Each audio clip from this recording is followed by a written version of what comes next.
Hello, beautiful people. Welcome back to my channel. It's your girl Marie Claire. And how is everybody doing today? I hope we're all keeping well. Well, the weather is getting colder, and we all have to wrap up and keep well. Sickle cell and cold do not go very well together. So please, all my warriors, keep yourself warm. So it's the month of September, and it's World Sickle Cell Awareness Month. So in this video, I will be talking about something that affects not just people with sickle cell, but everyone across the globe. I will be talking about sickle cell and mental health.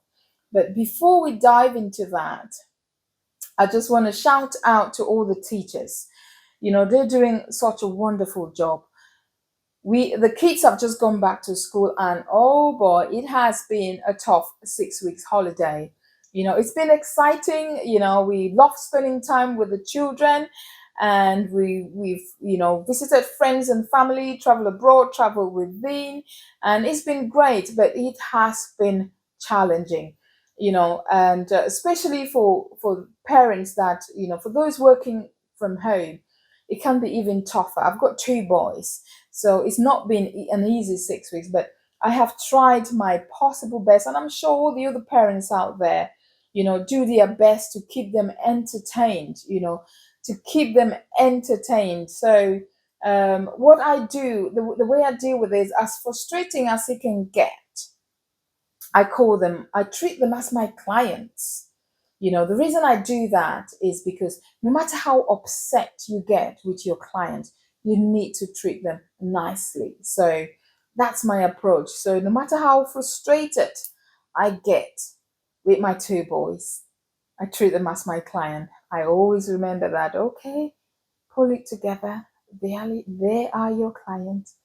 You have to be nice. So we're glad that they've gone back to school. At least we can have some kind of normality, some kind of routine, So let's dive into it.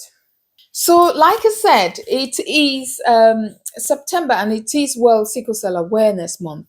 And there's no better way of talking about something that, affects every single one of us: mental health. We all live with some form of mental health a challenge, and it is even more tough after what we've gone through for the past 3 years. The pandemic showed us a really, really big blow on everyone's mental health, and for those living with sickle cell, and for those living with all the medical conditions, all those vulnerable people who are shielding, it was a tough period, but we came out of it.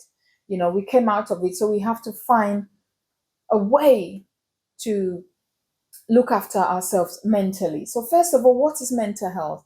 Mental health includes emotional, psychological, and a social well-being. So we have to make sure that these things are intact, because if they're not, we will not be able to function. I mean, living with sickle cell itself comes with a lot of challenges. We are in pain, constant pain, either staying in and out of hospital, people not understanding you, you're being different, and all these things have a mental effect on those living with sickle cell.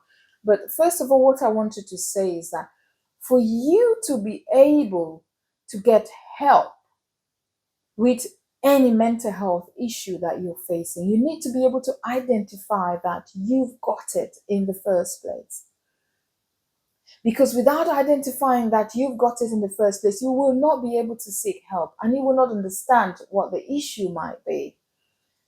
So some of the symptoms of mental health issues or mental health disorder are things like depression, anxiety, social isolation, poor performance in school, and you name it.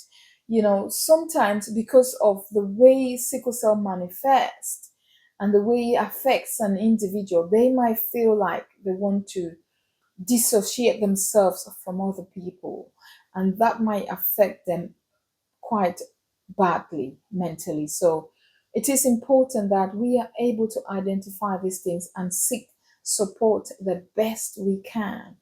Because if we don't sort whatever is, wrong up there, we will not be able to function. I mean, personally, it can be quite tough mentally. I've got two boys. I run a home.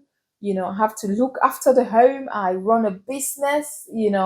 And all these things can be quite challenging. And I have a medical condition that, you know, that makes life a bit challenging for me. So no matter that, no matter what I go through, I always try my best to do the things that I love, that will make me not focus too much on some of those challenges that I'm facing. Like I said, I try to live a positive life as much as possible. You see, we're born with sickle cell, and there's nothing we can do about it. We can only do our best by managing the symptoms. So until you're able to accept that fact, you will not be able to help yourself. I mean, I know there's situations where, people suffer so badly that they don't know what to do. But please, you can visit your GP, you can visit a clinic. Some of the clinics have clinical psychologists. Where I go for my treatment is the Birmingham City Hospital. And the center that I visit is a sickle cell and thalassemia center, where they've recently employed a clinical psychologist. So this is something that you can access, and you can speak to them over the phone. You can go to the clinic, and I will encourage everyone who has a medical condition or sickle cell, all my sickle cell warriors, to access this service, because you just never know. It might help you. It might help you. So please seek help. So it is Sickle Cell Awareness Month, and we have to do our best to shout out to every single one to be aware of sickle cell disease as a genetic blood disorder. And that is very important, because until people understand that sickle cell disease is a genetic blood disorder and understand how it affects individuals, we will not get anywhere. We will be facing all the challenges that we are facing in society. I mean, in June this year, June 19th, which was World Sickle Cell Day, the NHS launched a brand new campaign uh, to boost the awareness of sickle cell disease as a genetic blood disorder. And the name of this campaign was Can You Tell It Is Sickle Cell? And I was pleased this campaign was launched, because we are tired of hearing stories that come out of hospitals where medical professionals don't understand when people with sickle cell come in with sickle cell pain. It is about time something gets done. You hear all these stories where people are being believed to be drug addicts because they're in so much pain and they're asking for pain medication. How worse can it get? 2019, we heard about Ewan Smith, who was a 25-year-old gentleman who died in the hands of the people that were supposed to be looking after him. Ewan Smith checked himself into hospital with a sickle cell crisis, and he had sepsis. He was in so much pain. He was in so much pain from his sickle cell that he had to call the ambulance while in hospital because he was refused oxygen. He begged for oxygen, but he was refused to be administered oxygen. This story broke my heart because I have been in a similar situation. But I'm lucky I didn't die, because this poor gentleman should not have died in the hands of the people that were supposed to save him. I went into hospital a few years ago. I was in so much pain with sickle cell crisis. The worst pain I think I'd ever had. and I was screaming the place down. And I don't know if the nurses did not believe me. I was begging for oxygen. I was literally begging for oxygen, but they were not giving me oxygen. They were waiting for the consultant to come before that could be administered. They said, "Oh, we've already given you some painkillers, we've given you some paracetamol, we can't give you anything stronger until the consultant comes." And at that point, I thought I was going to die because I needed oxygen. I had oxygen in the ambulance before I got into hospital. But when the ambulance put me on the bed in A&E, they had to take their oxygen back. And I was gutted. I was gutted because the oxygen did help me with the pain. So for Ewan Smith to be refused oxygen, it breaks my heart. This is World Sickle Cell Awareness Month.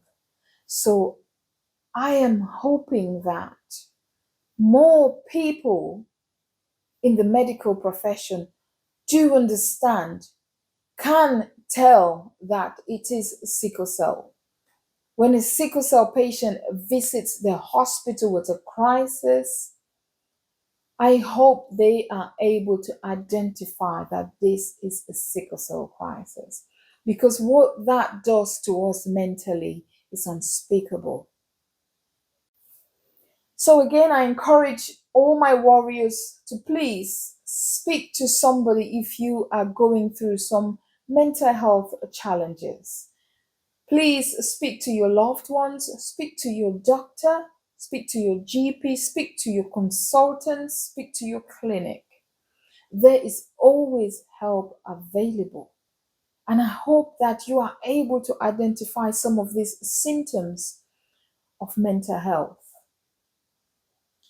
There are lots of charities out there that provide support to people living with mental health challenges. But we, as a charity, Plasma of Hope, we run a service called the Befriending Service, where on a regular basis, we get to check on those that suffer with sickle cell.